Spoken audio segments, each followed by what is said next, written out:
Gabe in the front. What's up, man? Congratulations on the win. What's going through your head after your first UFC victory? I'm super happy that I won, man. But looking back at it, I'm just don't get me wrong. He was a hell of a fighter, tough guy. But I just think I could have done way better. So I'm just looking forward to grow from here.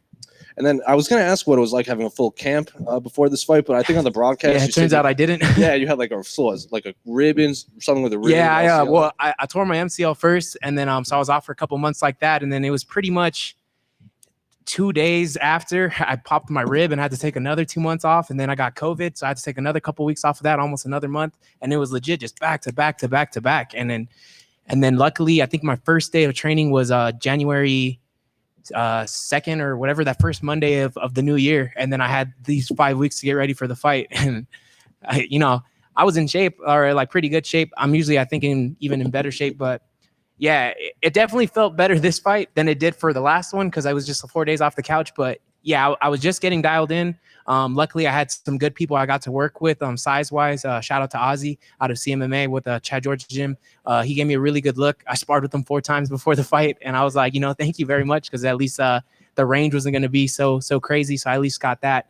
But yeah, I was just getting dialed in. Maybe everything really started clicking again like 2 weeks ago. So if this fight would have been maybe another 2 weeks after this, I think I would have done a hell of a lot better. Then round one, it looked like he was trying to keep his range, trying to keep you at distance when you were coming in. And then round two, you came out pretty aggressively right out of the gate. What did they say in between rounds that kickstarted this barrage of like? My coach just told me, go get it. I was like, all right. If you look at my record, it's not all finishes for my wins except for this one. This is my first one. That's not a finish. And that's the way I like to do it. Even this one, I thought it was going to be over. I was kicking him in the leg. I was dropping him. I was like, oh, he's not going to get up. He's going to be over. I guess I should have just pushed a little harder, but I really thought it was going to be over. I guess I'm just used to that local regional scene. They don't give them as much chances, but definitely going to mental note of that and go finish it next time. Was that leg kick something you knew you could take advantage of given how tall and rangy he was, or just something that you noticed middle of the fight?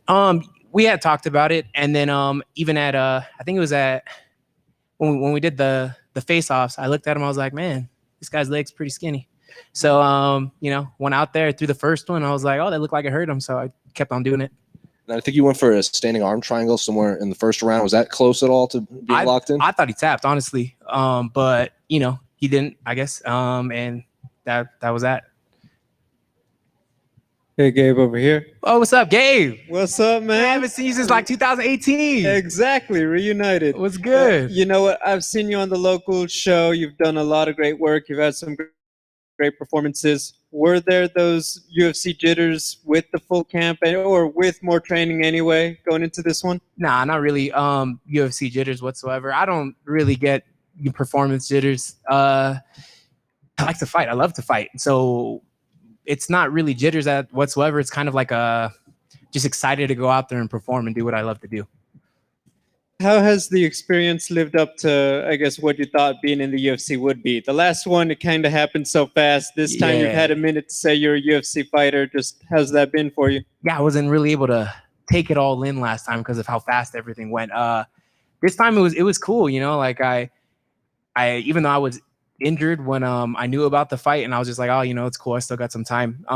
That whole experience and coming here, and last time when I got here fight week, I was running around everywhere getting MRIs and like CAT scans and all this stuff because I haven't fought in forever, getting all these things cleared. This time we showed up on Tuesday chilling. Like I was like, oh man, I get to fight on Saturday. Like it's just super cool. And the UFC, they take care of you. The PI Institute is amazing. I was like a kid in a candy store inside there. It's super dope. And then they take care of all your meals and all the rehydration.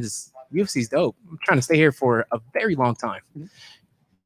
This is your second fight at 170, but you've had a lot of fights at 155. You've had some great performances. Do you plan to go up and down, or do you plan to stay at 170? I honestly like 170 a lot. I'm not saying I will never do 55 again. Talk to my coach about it.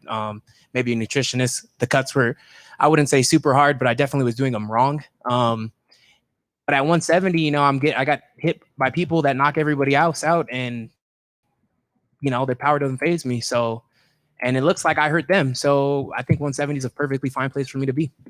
Congrats again, man. Thank you.